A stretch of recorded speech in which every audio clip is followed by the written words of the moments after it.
오늘은 인간 타락 담화 12번째이자 마지막 시간으로 본문은 창세기 3장 22절에서 24절 보겠습니다. 창세기 3장 22절에서 24절 제가 봉독하겠습니다.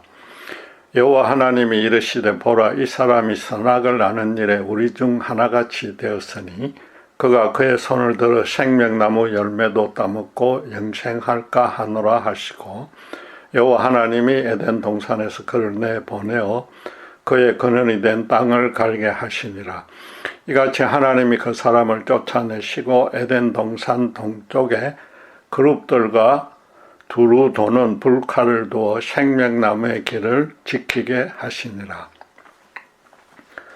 하나님은 아담과 이브를 에덴 동산에서 내보냄으로써 당신의 검령을 어기고 선악과를 따먹은 죄에 대해서 마무리 지었습니다.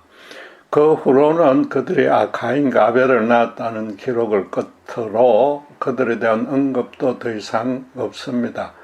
따라서 에덴 이후에 예수님이 오시고 또 오늘날까지 이르는 인간의 모든 삶은 본문에 하나님이 이 마지막 조치에 근거해서 영리될 수밖에 없다는 뜻이 됩니다. 죄악이 세상에 들어오게 한 최초의 통로로 가장 큰 벌을 받았어야 할 이브를 20절에 보다시피 아담이 이름을 지은 그대로 모든 산자의 의미가 되는 큰 축복을 주셨습니다. 성경에서 이름은 그 사람의 성격이나 특성, 나아가서 인생 전체 등을 대변하는데 하나님 안에서의 그 사람의 정체성이라고 말할 수 있습니다. 아담이 이브의 이름을 산자의 의미가 되었다는 뜻으로 지었다는 것은 하나님이 짐승을 잡아서 가죽옷을 지어 입히시고 구원해 주신 의미를 성령의 역사로 정확히 이해했기 때문일 것입니다. 아담과 이브는 선악과를 먹은 후 죄의 그 부정적인 결과로 스스로는 해소할 수 없는 엄청난 수치심과 공포심을 체험했습니다. 하나님이 직접 짐승을 잡아 가죽옷을 지어 입히는 피의 제사를 통해서 자신들이 죽었다 살아나는 엄청난 영적 체험도 했습니다. 그 일을 두 아들에게 틀림없이 간증했을 것이며 자기들이 깨달은 하나님의 뜻에 대해서도 가르치지 않았을 리는 없습니다. 그래서 부모로부터 그런 신앙 교육을 받았기 때문에 두 아들이 여호와께 제사를 드렸으나 알다시피 하나님은 아벨의 제사만 기쁘게 받고 가인의 제사는 거절했습니다. 그들의 제사는 각각 자기 생업의 소산물을 바치는 감사 제사였으므로 하나님이 그 제물의 종류를 갖고 문제 삼은 것은 아닙니다. 아벨은 첫 소산을 바쳤으나 가인은 그런 언급이 없기 때문에 뒤늦게 마지못해 제사를 드렸다고 해석할 수 있습니다. 성경은 그래서 창세기 4장 4절 5절에 아벨과 그 제물은 연락하셨으나 가인과 그 제물은 연락하지 아니했다고 말합니다.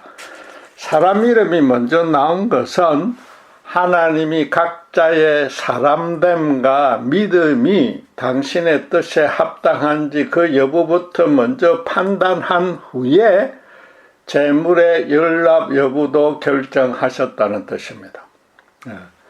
그럼 아담과 이브가 두 형제 중에 아벨을 편애했거나 신앙교육을 더 철저히 시킨 것은 아닐 것입니다. 정말로 죽다 살아난 그들로서는 오히려 첫 생명으로 받은 가인을 더 사랑했을 것입니다. 어쨌든지 간에 같은 부모에 의해서 동일한 여건에서 같은 신앙교육을 받고도 정반대의 사람이 나타났습니다. 하나님이 사탄에게 여자의 후손이 사탄의 후손과 원수가 될 것이라고 심판하신 그대로 인간은 하나님을 따르는 자와 거역하는 자로 나뉘기 시작한 것입니다. 결국 가인은 자기에게 아무 잘못을 범하지 않은 친동생 아벨을 죽여버렸습니다. 이런 말도 안 되는 죄악은 최초 인간에 의해 인간 세상에 들어온 죄악이 발전 확대된 결과입니다. 또 죄에 찌든 인간들끼리 그런 식으로 서로 시기하고 다투는 모습으로 인류 역사는 진행되었습니다. 점점 이 땅은 하나님이 예언하신 대로 가시덤불과 은근키로 가득 차게 되었고, 오늘날 우리까지도 우리의 의사나 계획과는 전혀 무관한 고난과 불행과 재앙 등을 겪고 있습니다. 모든 인간이 동일한 처지에 빠진 것은 최초 인간의 죄 때문이므로 감내할 수밖에 없지만은, 아벨의 경우처럼 착한 사람이 큰 피해를 보는 경우가 많으니까 문제입니다. 실제로 악인은 형통하고 의인은 손해만 입는다는 하박국 선지자의 탄식이 모든 사람에게 절로 나올 때가 종종 있습니다. 그러다 보니까 하나님이 에덴 동산 바깥으로 쫓아내지만 않았더라면이라는 그런 의심과 원망이 생길 수밖에 없습니다. 그럼 과연 인생사의 이런 모순과 고난들이 에덴 밖과 안의 상황이 달라진 때문인지, 아니면 인간 자체가 달라진 것인지, 그리고 둘 다인지, 그것도 저것도 아니라 이 마지막 조치와 무관하게 하나님이 각 사람이 지은 죄를 징계한 결과인지 따져볼 필요가 있습니다. 본문은 하나님이 이유 두 가지를 먼저 밝힌 후에 그에 상응하는 두 조치를 취했다고 평행구조로 설명하고 있습니다. 하나님이 행한 조치는 첫째 아담과 이브를 에덴에서 내보냈고, 둘째 그 후에 천사들로 에덴 동쪽에 있는 생명나무로 가는 길을 막은 것입니다. 그 이유로는 첫째, 사람이 선악을 아는 일에 우리 중 하나같이 되었기 때문이라고 했고, 둘째, 그가 생명나무 열매도 따먹고 영생할까 염려했기 때문이라고 합니다. 따라서 선악을 아는 일에 하나님처럼 되었으니까 에덴에서 내보냈고, 또 생명나무 열매까지 따먹고 영생할까봐 천사로 길목을 지키게 한 겁니다. 순서가 뒤바뀌었지만 둘 중 후자부터 한번 살펴보겠습니다. 가장 먼저 알 수 있는 사실은 하나님은 에덴 동산에 일반 과일과는 다른 두 가지 특별한 나무를 두었다는 겁니다. 선악과를 알게 하는 나무와 선악을 알게 하는 나무와 영생을 주는 생명나무입니다. 그럼 이 두 나무의 차이는 무엇이며 하나님이 그렇게 두 나무를 별도로 둔 목적이 무엇입니까? 성경은 아주 정밀하고 완전한 기록이므로 이처럼 복잡한 문제일수록 진술된 논리대로 따라가면 간단하게 그 답을 얻을 수 있습니다. 흔히들 하나님이 인간을 영생하도록 만들었으나 선악과를 먹는 바람에 육체적 죽음이 임했다고 해석합니다. 결과적으로는 그렇게 되긴 됐으나 조금 더 세밀히 따질 필요는 있습니다. 우선 선악과를 따먹었어도 육체적 죽음은 임하지 않았고 영적인 죽음만 겪었습니다. 그러니까 선악과를 먹으면 반드시 죽는다는 하나님의 경고는 당신과의 친밀한 관계가 완전히 단절된다는 것을 강조한 표현이었습니다. 대신에 생명나무의 열매가 본문 설명대로 육체적인 영생을 주는 과일이었습니다. 타락 후에 생명나무 가는 길로 막았으니까 그 전에도 동산 안에 그 나무는 있었고 그것을 금지하는 명령이 없었으므로 언제든 따먹을 수 있었다는 뜻입니다. 따라서 하나님이 인간이 영생하는 것을 싫어하거나 처음부터 아예 영생하지 못하도록 만든 것은 아니었습니다. 아담과 이브가 언제라도 생명나무 가시를 따먹으면 육체적으로도 영생할 수 있었습니다. 아담과 이브는 하나님을 그역 대적했던 죄는 용서받았으나 이미 그 죄로 더럽혀진 흔적은 그 영혼의 본성에 깊이 새겨졌습니다. 구원 이후로도 이 땅에서 언제든 죄가 발현될 수 있는 불완전하고 연약한 상태로 살아가야만 됩니다. 그래서 만약 그들과 그 후손이 생명나무 과일을 먹어버리면 그 죄의 본성을 타락한 상태로 영원히 굳어버리게 됩니다. 사탄의 후손인 가인은 물론이고 라멕처럼 살인을 일삼으면서도 절대 죽지 않는 사이코패스들로 세상이 가득 찰 것입니다. 이는 하나님이 원하는 그림이 전혀 아닙니다. 무엇보다도 그렇게 되면 어폐가 있지만 하나님으로서도 죄인들을 구원할 방도가 없어집니다. 절대적으로 완전하신 당신께서 행한 절대적이고 영원한 조치를 당신께서 다시 번복 취소할 수는 없기 때문입니다. 말하자면 하나님은 인간이 타락하는 상태로 영생하는 것을 원치 않아서 생명나무에 접근하지 못하게 막은 겁니다. 문제는 하나님이 생명나무는 처음부터 적극적으로 먹으라고 권장하지 않았고 심지어 그런 열매가 있다고 가르쳐 주지도 않았다는 겁니다. 단지 선악과만 먹지 말라고 매우 강조했는데 그 이유 또한 간단합니다. 선악과만 안 먹으면 언제든 생명나무 과일을 먹을 수 있으므로 영생은 자동으로 보장되기 때문입니다. 무엇보다도 선악과를 먹어서 당신과 단절되는 영적 죽음을 당하지 않는 것이 육체적으로 영생을 하는 것보다 훨씬 더 중요한 과제라는 겁니다. 인간에게 가장 절실한 문제는 얼마나 오래 편안하게 사느냐가 아니라 얼마나 당신과 순전한 교제와 동행을 하면서 거룩하게 사느냐라는 겁니다. 어쨌든 아담이 선악과를 따먹음으로써 영적 죽음이 임했고 하나님의 이 둘째 조치로 인해서 육체적으로 영생할 수 있는 기회는 완전히 없어졌습니다. 최초의 죄로 인해서 인간은 두 가지 사망을 피할 수 없는 존재가 되었습니다. 사탄의 거짓에 속아 넘어가 자기 복을 자기 스스로 발로 차버릴 셈입니다. 하나님은 동산 중앙에 항상 볼 수 있도록 선악과를 두고서 당신을 거역하는 죄의 삭선 사망이라는 그 절대적인 진리를 계속해서 기억나게 해주었는데도 자기들의 탐욕과 교만에 빠져서 스스로 패망의 길로 걸어간 것입니다. 무엇보다도 인간은 물질계의 시공간의 제한을 받을 수밖에 없는 물질적 육신을 입고 있습니다.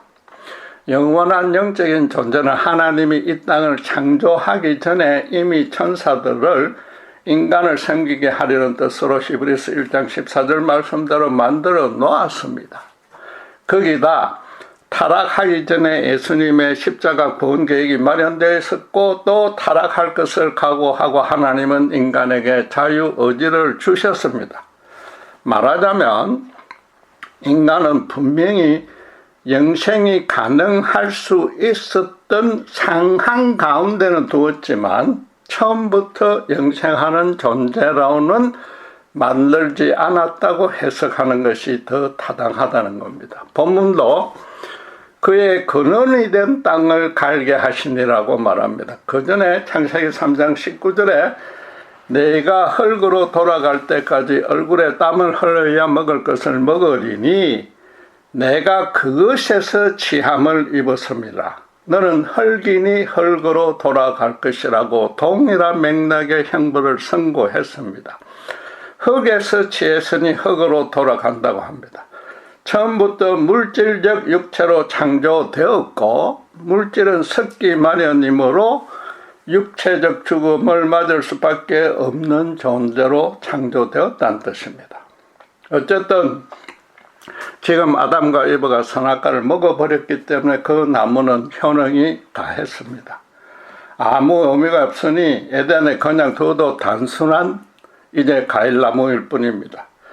생명나무 또한 이 땅에 남겨두어서 죄로 타락한 인간들이 먹게 하면은 안 됩니다. 불칼을 든 천사들로 지키게 했다는 표현은 하나님이 하늘로 옮겼다는 뜻일 것입니다.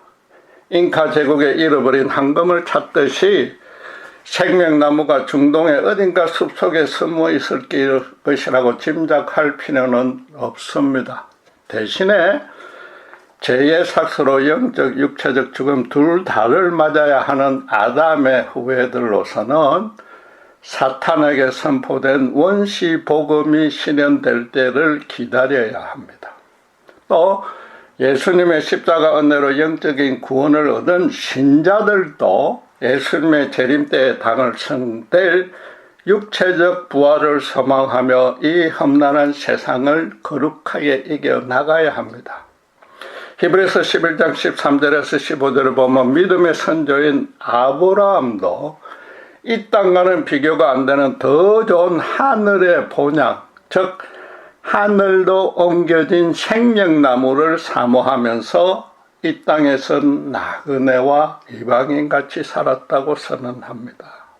결국 하나님이 인간이 타락할 줄을 아시고도 선악과를 주신 이유는 여자의 후손이 될 신자들로 하여금 하늘에 있는 생명나무 가위를 먹게 하려는 겁니다.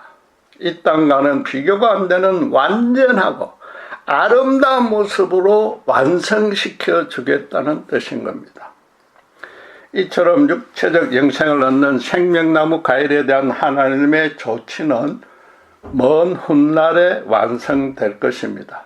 바꿔 말해서 이 땅에 제한되고도 고달픈 삶을 살아갈 수밖에 없는 우리 신자원은 사실상 무관합니다. 정작 우리가 정확히 알아야 될 사항은 인간을 에덴에서 쫓아낸 첫째 조처입니다. 그런데 하나님이 그들을 쫓아낸 이유부터 선뜻 이해하기 어렵습니다. 선악을 아는 일에 우리 중 하나같이 되었으니라고 말합니다. 우리라고 복수로 표현한 것은 당연히 삼위일체 하나님을 뜻합니다. 그리고 그 중에 하나라고 해서 성부, 성자, 성령 중에 한 분간만 닮았고 또 세 분 중에 어떤 차이나 우열이 있다는 뜻은 전혀 아닙니다. 한마디로 그냥 선악을 나눈 일에 하나님처럼 된 것입니다.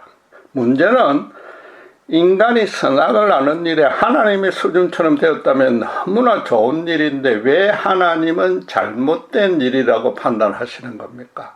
또 그리고 그 이후로 에덴 동산에서 쫓아냈으니까 정말로 하나님이 인간이 그렇게 되는 것을 혹시 시기하고 싫어하신 것입니까?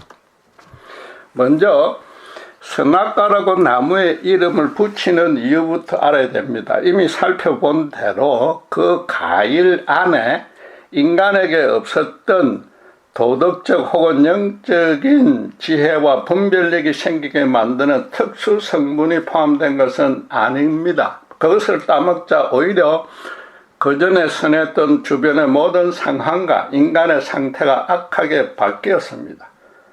그래서 그렇게 되는 그것이 바로 선악을 알게 하는 나무라는 가장 1차적인 뜻인 겁니다.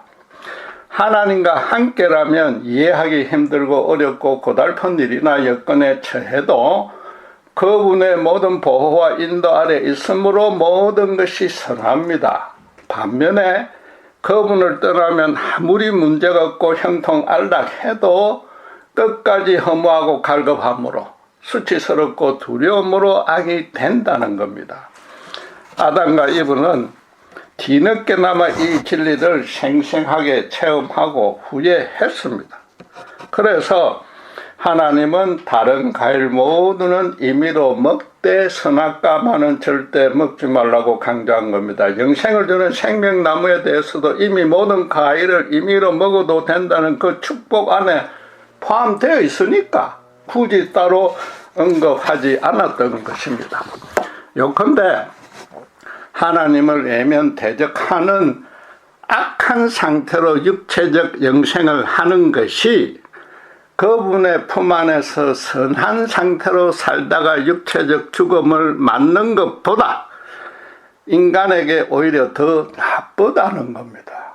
다시 말하자면 당신을 대적할 자라도 그 악한 상태로 영생을 하지 못하게, 즉 구원의 기회를 주려고 생경나무를 옮긴 겁니다.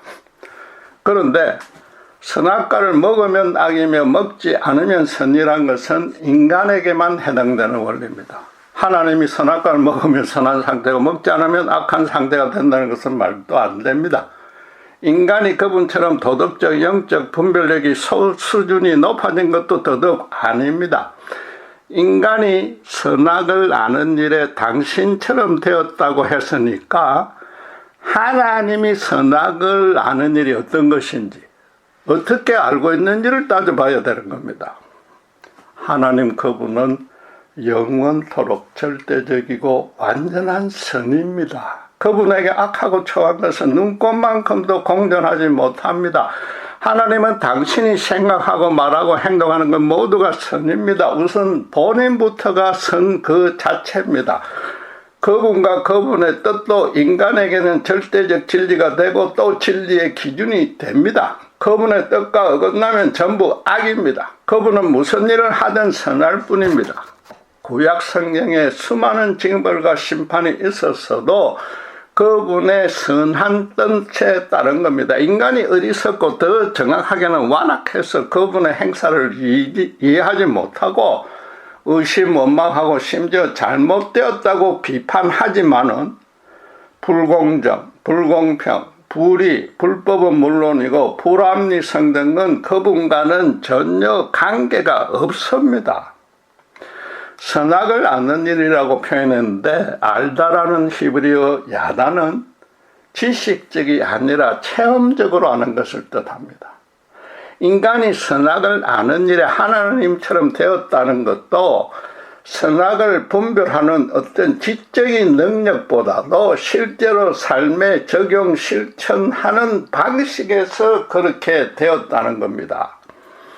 쉽게 말해서 인간이 오직 자기 중심적인 윤리관과 가치관을 갖게 되었고 그에 따라 행동하게 되었다는 뜻입니다.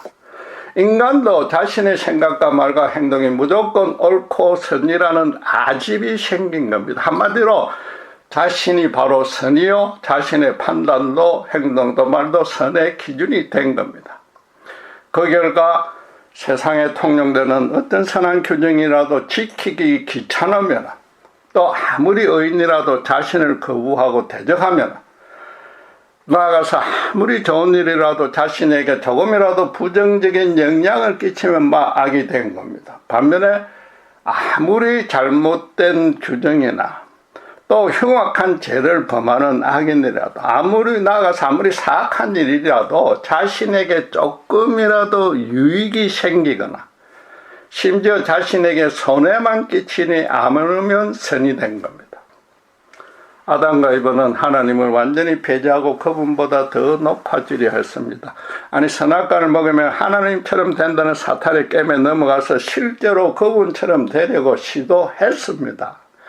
단순히 호기심을 충족시키거나 그렇게 되는지 안 되는지 아니면 말고 식으로 일단 먹어보자는 그런 시험하는 뜻이 전혀 아니었습니다. 그들은 그 전에 하나님에게로부터 모든 선을 공급받았기 때문에 부족하거나 불편한 요소들이 전혀 없었습니다. 그분 뜻 안에서 부부끼리도 진정으로 사랑했습니다. 여러분, 인류 역사상 딱 한 번 있었지만은 그들의 삶과 생활에는 절대적이고 완전한 안락과 평강과 기쁨이 차고 넘쳤습니다. 그런 판국에 하나님을 거역 대적한다는 것은 도저히 용서받지 못하는 죄인 겁니다. 인간 부모도 거역 대적하면 도덕과 종교에 관계없이 세상 모든 사람으로부터 짐승 같다고, 아니 짐승보다도 더 못하다는 욕을 듣습니다. 감히 하나님에게, 그것도 그분께 모든 선한 것을 받고 있고 직통으로 대화를 나누고 있는 그 최초 인간이, 그래서는 절대로 안 되며 결코 있어서는 안 되는 일이 일어난 겁니다. 선악과를 보니까 먹음직하고 보기 좋고 지혜롭게 해줄 것 같은 욕심이 생긴 겁니다. 그 좋은 것을 먹지 말라는 하나님이 잘못이고 그야말로 자신들을 미워한다고 판단한 것입니다. 그렇게 판단하는데 하나님의 뜻은 단 한치도 개입되거나 영향을 끼치지 않았습니다. 비록 사탄이 속였지만 처음부터 끝까지 인간 자신만의 생각과 욕심이 작용한 겁니다. 하나님과 하나님의 선악의 기준에 비춰볼 생각은 꿈도 꾸지 않았고 심지어 잠시 기도하거나 선악과 검증을 회상하지도 않았습니다. 한마디로 이참에 세상에 자기보다 더 높거나 더 어려운 존재는 단 하나도 없어야만 했던 겁니다. 이제부터 자기 생각, 판단, 욕심, 기분에 따라서만 행동할 텐데 그 앞을 가로막는 존재는 하나님이라도 원수로 돌리겠다는 생각입니다. 당신은 자기들과 하나님밖에 없었으니까. 또 다른 모든 피조물들은 이미 자기들이 정복해서 다스리고 있으니까 마지막으로 하나님마저 자기들이 정복해서 자기 수하에 두겠다는 겁니다. 최대한 양보해서 하나님도 자기 뜻대로 역사해 줄 때만 하나님으로 모시겠다는 뜻입니다. 그럼에도 하나님은 입으로 삼자의 어미가 되게 했는데 그 후손으로 죄인을 구원할 십자가 복음의 계획을 이미 마련했기 때문인 겁니다. 아담도 구원해서 원래대로 가장과 남편의 직분에 충성하라고 했습니다. 그러나 불행하게도 이미 그 영혼에 그런 죄의 본성이 지워질 수 없는 심각한 흔적으로 각인됐습니다. 그 후로 모든 인간이 자기가 최고이고 자기 인생의 주인이 되어서 온 세상은 물론이고 자기 주변의 사람들과 여건과 사건 등 모든 것들이 자기를 중심으로 돌아가야만 한다고 고집하게 된 겁니다. 필연적으로 그런 인간들이 모여 사는 인간 세상은 모두가 수단 방법 가리지 않고 자기만 최고로 높이기 위해서 자기부터 최고의 것을 최고로 많이 차지하려고 들게 된 겁니다. 모두가 모두의 원수가 되었고 최소한 경쟁 상대가 되어서 시기, 분쟁, 다툼이 끊이지 않을 것이며 그래서 자연히 고난과 형극의 가시덤불을 낼 것입니다. 인간이 어떤 장소에 살고 있는지 아무 의미가 없어졌습니다. 인간들이 모이는 곳에는 어디라도 죄악의 썩는 냄새가 진동하게 될 것입니다. 세상에 더 이상 에덴을 두실 이유도 필요도 없어졌습니다. 역으로 따져서 인간이 하나님만 전적으로 이탁하고 그분의 뜻에 순종하면 여전히 그 어느 곳도 바로 에덴이 된다는 겁니다. 그래서 구약 성경 전체가 인간이 선악을 아는 일에 하나님처럼 된 결과에 대한 기록입니다. 대표적으로 처음 한 세 경우만 살펴보았습니다. 앞에 말씀드렸지만 먼저 친동생을 죽인 가인이 그랬습니다. 아벨은 가인에게 아무 잘못한 게 없습니다. 그럼 가인은 왜 제사를 받지 않았는지 하나님께 불평하거나 따져봐야 됐습니다. 그런데 가인은 혼자서 심히 분하여 안색이 변했고 하나님의 견책을 듣고는 더 화를 내고는 아벨을 죽여버렸습니다. 그도 수확에 대한 감사의 마음을 표하려고 하나님에게 제사를 드렸습니다. 그러나 서두에 말씀드린 대로 때가 한참 지난 후에 어쩌면 동생이 그러는 것을 보고 마지못해 바쳤던 겁니다. 그럼 하나님을 전혀 중히 여기지 않았고 자신의 편의와 안락이 그분보다 먼저였습니다. 가인이 나름대로 성의를 표시했지만 하나님이 꾸중한 것은 그 잘못을 깨닫게 해주려는 뜻인데도 가인은 하나님은 물론이고 동생을 아주 미워했습니다. 동생 때문에 이런 기분 나쁜 일을 당했다고 여긴 것인데 하나님이든 친동생이든 자기 생각과 감정대로만 상대한 겁니다. 둘째로 살인을 밥 먹듯이 행한 라멕은 창세기 4장 24절대로 가인을 위하여는 벌이 700일진데 라멕을 위하여는 벌이 77배로라고 큰소리 쳤습니다. 누가 어떤 심한 벌을 주어도 하나님이라도 자신의 말과 행동을 전혀 막을 수 없으니까 죽일 테면 죽여보라는 겁니다. 하나님은 물론이고 인간들의 사정은 전혀 돌보지 않고 자기 생각대로 살인했었고 앞으로도 그렇게 할 것이란 뜻입니다. 하나님이 창조하신 사람의 생명마저 자기 기분을 풀어주는 놀이개에 불과하다는 겁니다. 셋째로 하나님이 노아를 통해 100년간이나 심판의 경고를 바랬는데도 아무도 관심조차 두지 않았고 오히려 노아를 조롱했습니다. 그런데 하나님이 그들이 심판을 한 이유를 설명하신 내용이나 심판한 후에 미래 세대를 향해 한탄하신 내용이 사실은 정확하게 똑같았습니다. 창세기 6장 5절과 홍수 후에 9장 21절은 사람의 마음의 생각과 계획이 어려서부터 항상 악하기 때문이라고 선언합니다. 사람들이 무슨 항상 간음하고 강도하고 살인할 그런 계획만 세운다는 뜻이 아닙니다. 본문대로 사람이 선악을 아는 일에 하나님처럼 되었기 때문에 범사를 하나님을 거역대적하는 바탕에서만 생각하고 계획한다는 겁니다. 일부 어려운 인간들이 때로는 인간 사회를 위해서 하나님을 몰라도 유익하고 선한 일들을 많이 하는데 그런 것마저 악하다는 뜻은 아닙니다. 절대적 선의 기준인 하나님의 뜻과 무관하게 행하는 의인은 결국 어떻게 됩니까? 자기 가족과 집단과 국가와 민족 등을 이롭게 하고 그 높이려는 것들 뿐입니다. 궁극적으로 결국 자기를 높이는 죄에서 기원된 겁니다. 그러다가 자기 생각과 달라지면 완악하게 원수로 돌려버리기 때문에 모든 이의 모든 생각과 계획이 악하다고 선언하는 겁니다. 여러분 실제로 인간사에서는 보다시피 상대적이고 일시적이고 부분적일 뿐입니다. 더 중요하게는 언제 어디서 누구와 무슨 일을 하든지 간에 자신의 생각이 최고의 완전한 선입니다. 시쳇말로 내가 하면 로맨스나 남이 하면 불륜이 된 겁니다. 그러다가 혹시라도 자신의 판단과 상충되어서 현실적인 피해가 생기거나 심지어 아무 문제가 없어도 자기 자존심과 감정만 상해도 순간적으로 가인처럼 죽도록 그 상대를 미워합니다.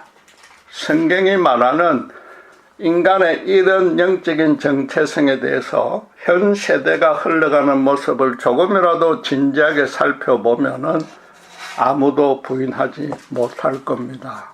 최근에 우크라이나 전쟁이나 코비드 사태를 대하는 사람들의 자세나 미국 내에서 낙태와 동성애를 둘러싼 논쟁이나 지금 민주주의 체계가 완비되었음에도 미국과 한국의 보수와 진보의 극렬한 대립 등등 예를 들자면 끝이 없습니다.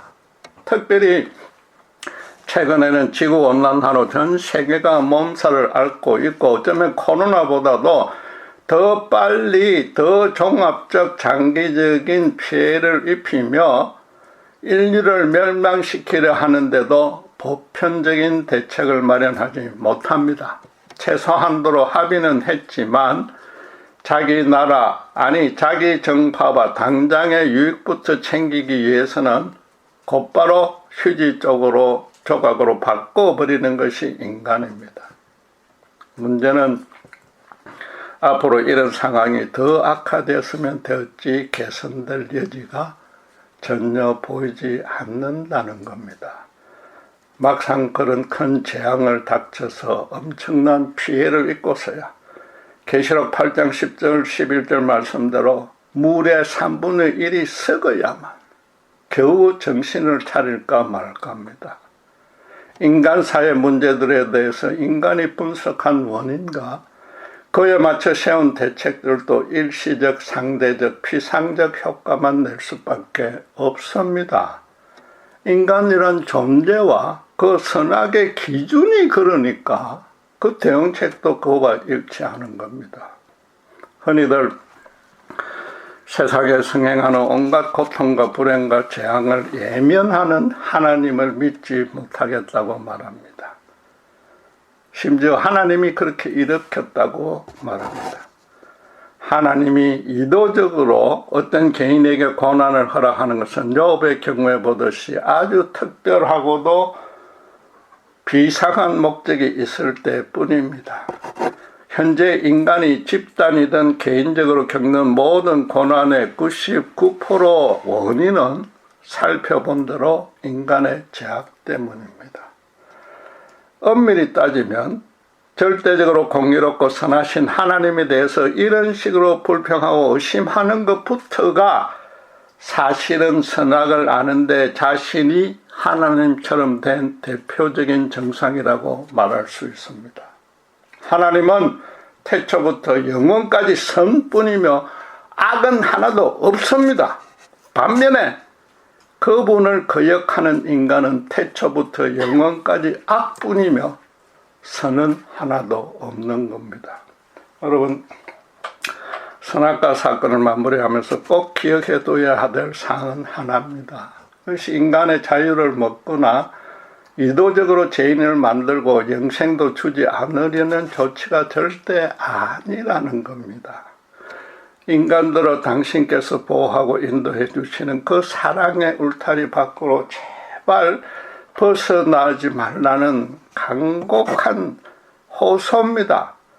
그럼 죽음을 필두로 인생살의 모든 문제가 필연적으로 따라온다는 겁니다. 불행하게도 최초의 인간들은 그 호소를 온전히 깨닫지 못하고 거꾸로 오해했습니다. 자기들을 유혹한 사탄처럼 하나님의 자리를 대신 차지하려는 말도 안 되는 죄악을 범했고 그 후손들도 그와 같은 성향을 갖고 태어납니다. 그럼 모든 세대의 모든 인간이 그분의 사랑의 품으로 돌아가는 것 외에는 소망이 없습니다. 이게 단순히 기독교 교리를 강조하려는 뜻이 절대 아닙니다. 인류의 과거 역사나 예수님 당시나 지금까지도 세상 죄악의 가장 크고 중요한 것들은 전부 지성적으로 똑똑하고 도덕적으로 옳고 종교적으로 경건한 자들이 지었거나 그 배경에 있습니다. 이런 판국에 십자가에 하나님의 그 예수님의 그 무한한 조건 없는 사랑으로 돌아가지 않고 어떻게 세상이 평안해질 수 있겠습니까?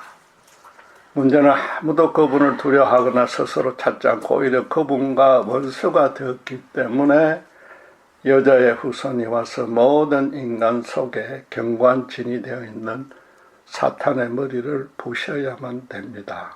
다음 주부터 그 이야기를 시작하겠는데 그 내용을 미리 간단히 하나만 말씀드리겠습니다.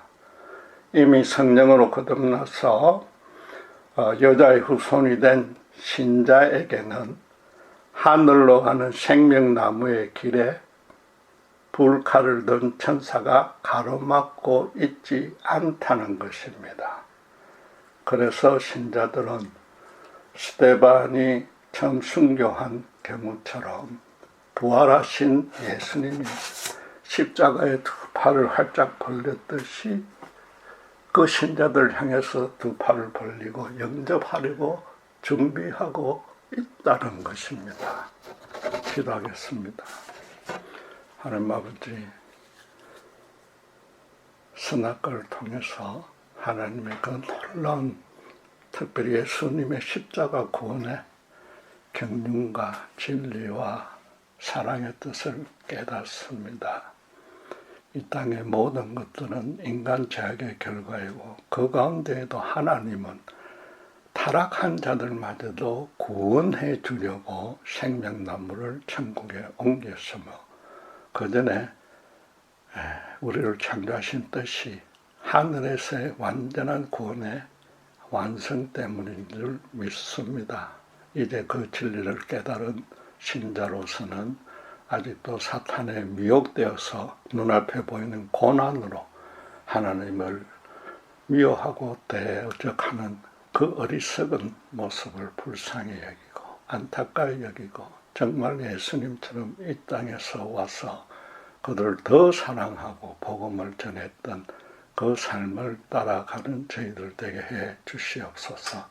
끝까지 그 일에 충성할 수 있도록 주님 역사하시고 더더욱 이 성경의 놀라운 진리의 말씀을 가감없이 선포할 수 있도록 이 부족한 종을 들어 사용하여 주시옵소서. 감사합니다. 우리 주 예수 그리스도 이름으로 기도드렸습니다.